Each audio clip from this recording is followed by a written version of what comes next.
Welcome to this tutorial from the Conservation Department at University College London Special Collections. In this video, we're going to talk about how to handle bound materials and books from our collections to minimize the risk of damage and make sure these items are around for as long as possible with your help. Before you proceed, please make sure you watched video number 1 from this series concerning general handling guidelines. Thank you for your cooperation. Books are such familiar objects of our daily life. We seem to know instinctively how to handle them. With old and rare books, things are quite different. Over time, the aging of paper, parchment, or leather causes weakening and deteriorations that are not always immediately visible.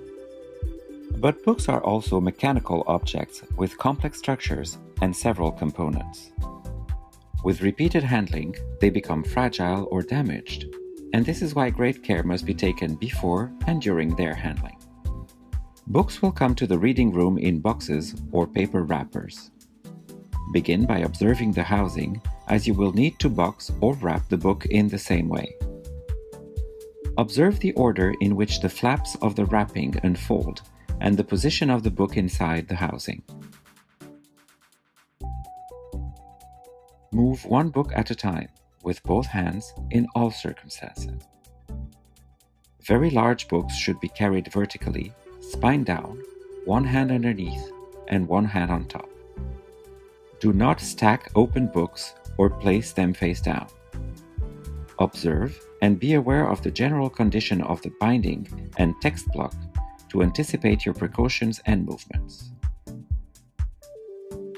If the book comes tied with linen tape, there is a good chance that one or both boards are detached. If a book has clasps, place it on a flat surface. Apply a gentle pressure with the palm of your hand in an area close to each clasp and gently release the clasp. You will need to do the same operation in reverse to close the clasp. Use the foam cradles or rests provided in the reading room. It is important that you support the boards, especially at the joint, so that the book is supported while you open it. Do not force open a book. Some books may not open at more than a 20-degree angle. As you move from the front to the back of the book, the configuration and the shape of the book will change. Adjust the arrangement of the supports so that the boards are supported and the spine is protected. Do not rest anything on top of books. Books should be closed if left for any period of time. Now going through the book. Uncut pages should be referred to the reading room staff. You should never cut the pages open. Handle each page with care. To turn a page of a book, lift the top outer corner and lightly slip your fingertips down the foredge supporting the page. Do not try to dig your finger under the page to pick up the corners. Use an acid-free paper tab instead. Use both your hands to sandwich and flip a large number of pages at a time. Use the provided snake weights to hold pages open. Do not annotate books. Do not fold the corners of the pages. Acid-free paper markers will be provided if needed.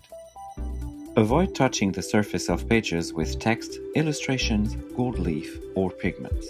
Ink and pigments on parchment can be particularly fragile and likely to flake. Do not follow the text with your finger. Place a sheet of acid-free paper over the page under the line you are reading. Illustrations and other sheets that fold out require special handling procedures and materials to support them as they are opened. Ask the reading room staff to help you with these. If you find any loose historic foreign material in a book, please leave it in place. If you see anything damaged or that may put the book at risk, please report it to a member of staff. All pieces of bindings or text block that become detached should be kept with the original material and shown to a staff member. Remember to take note of where the problems are found. Once you are finished, close the book sections by sections and make sure it is not skewed. If a book was tied with linen tape, you should tie it back, making sure that the knot is on the foredge side. Put the books back inside their housing in their original position.